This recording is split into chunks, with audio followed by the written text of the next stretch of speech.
In Brummen vind je Nico Aaldering. Samen met zijn zoon Nick heeft hij een gallery met de meest bijzondere klassiekers, youngtimers, sportwagens en motorfietsen. En zijn enthousiasme daarvoor houdt hij niet alleen voor zichzelf, maar deelt hij met ons. Ja, u ziet het, ik heb ze klaarstaan. De Alfa Romeo's. Je ziet ze tegenwoordig niet zoveel meer. Maar dat was in de jaren 60 wel anders. En de jaren 70. Alfa had een Alfa of een BMW'tje of een Ford Capri. En als je dat niet had, hoorde je er niet bij. Het zijn de identieke auto's. En toch zijn ze enorm verschillend. En weet je waar het grootste verschil zit? Het grootste verschil zit in de prijs. De prijs? Ja, dat is een GT Junior, een 1300. En dat is een originele GTA. En geloof het of niet, hij is 6 keer zo duur. Je hebt de GTA Stradale, dat is dit. Dus straat, raceauto zeg maar. En de Corsa, dat was de raceauto, was met circuitgängen. Het is helemaal van aluminium. Dat kun je hier zien, kijk. De stalen onderhuid is van staal, het frame. En er werd aluminium opgeklopt, heel licht aluminium. Kijk, hier, kijk eens. Het is zo licht dat je er gewoon deuken in kunt duwen. Ja. Het is allemaal gewichtsbesparing. Het verschilt 280 kilo ten opzichte van die. Wat is dan 280 kilo? Ja, dat zit wel zo aan de dijk. Die mooie magnesium wielen, typisch GTA. Kijk, bij de Alfa 75, later in 90 jaren auto, had je al een Twinspark. Maar die had je in de jaren 60 al een Twinspark. Twinspark, 45 Webers erop. En die kwam 125 pk uit zo'n ding. Ongeveer. Ik bedoel, dat 1600, 1300, 1750, maar gemiddeld zo'n 125 pk. Dit heet de Scalino op zijn Italiaans. Maar eigenlijk zeggen wij in Nederland, dit noemen we een brievenbusje.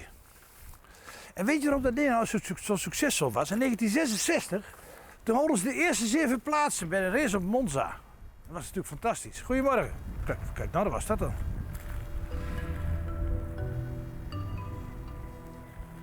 Toyota vleugeldeur. Niet slecht. Wat is het? Nee, ik weet niet. Ik weet ook niks van moderne auto's, u begrijpt het wel, hè. Kijk, zo'n Alfa had je een 5-versnellingsbak. Had BMW nooit van gehoord, wat ik overigens helemaal niet begrijp. Want als je nou ziet dat de concurrentie een 5-bak heeft.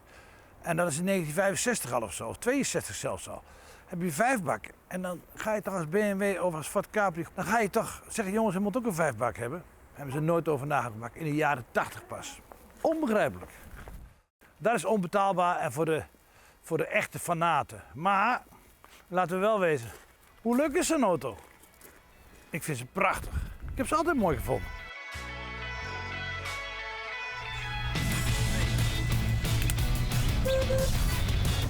Dat is onze chauffeur. Ik heb één probleem, de deur vliegt elke keer op. Dat heb je. Nou, Italiaanse auto's, daar bekent nog wel eens iets aan, hè? Dat had je met zo'n BMW natuurlijk niet. Maar zo'n BMW had maar 4 versnellingen en die was niet zo leuk. Oh, dat moet ik opletten, want er zijn natuurlijk heel veel BMW-fanaten uit die tijd. En Ford Capri, afschoonlijk een BMW 2002 TII was ook wel een hele spannende auto, hoor.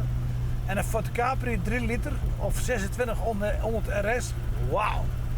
Want een Alfa, die hoor je altijd van ver aan, althans de echte Alfa's. Ik heb het niet over de hele moderne Alfa's. Moet ik wel voorzichtig zijn, want Patrick, onze cameraman hier, die rijdt een moderne Alfa. Dus ik mag hem niet afzeiken, hè? Nee, hè? Oh, ik had hier neer. Oh. Dat is toch mooi? Kijk, hier is over nagedacht. Dit stuur, zie je dat? Niet te groot, vooral niet te klein. De kleine sturen zijn vreselijk. Alleen die hoort de klakson in te zetten, maar die doet het niet meer. Die zit nou hier. Dat is lekker makkelijk. Dat draadje loopt waarschijnlijk door de stuurklom heen, dat is gebroken. Ja, dan ben je dan wel even druk. Je kon 5 verschillende versnellingsbakverhoudingen kopen in die auto. Dus voor heel snel en niet minder hoge snelheid of hoge snelheid en minder snelheid. Zeg het maar, vul het maar in. Alles was mogelijk.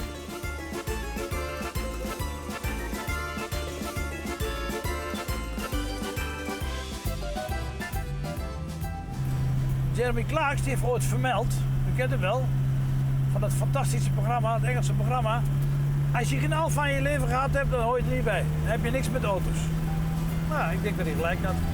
Nou ja, als er iedereen een Alfa moet rijden, dan zou het ook niet leuk zijn. Maar als je echt een autoliefhebber, kun je er eigenlijk niet omheen dat je een Alfaatje gehad moet hebben. Nou, ik heb er honderden gehad.